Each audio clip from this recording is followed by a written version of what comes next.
Aujourd'hui, nous allons parler du voile. Avant l'islam, les Arabes et de nombreux peuples de Phénicie vouaient un culte très développé à la déesse Vénus, connue comme Astarté, Inanna, Ishtar sur les différents peuples, mais plutôt comme Al-Huzza chez les Arabes. Elle était la Vénus, tout simplement, et Isis chez les Égyptiens. Ces noms pouvaient varier selon les peuples, mais il s'agit toujours de la même déesse. Elle était surnommée la reine du paradis, mais son paradis n'était pas celui de l'Antiquité que l'on retrouvait chez tous les peuples pieux.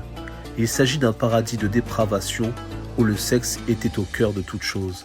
Ce même plaisir que recherchaient les hommes et les femmes arabes en vouant un culte sexuel à leur déesse fétiche.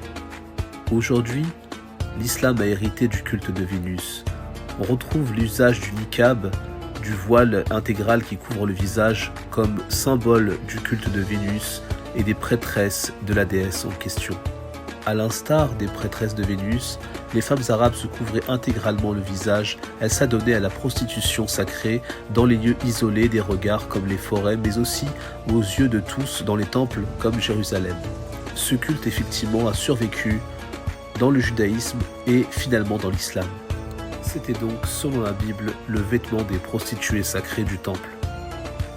Ajoutons à ça que la burqa était portée par la bourgeoisie du Moyen-Orient, mais surtout par les prostituées qui voulaient justement se préserver du regard et garder leur anonymat.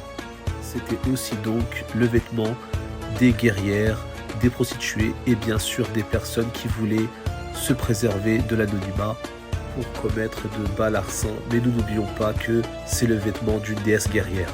Bien que l'islam s'est inspiré de la religion de Vénus à travers le sabbatéisme, le prophète de l'islam a combattu cette religion et pourtant elle a survécu.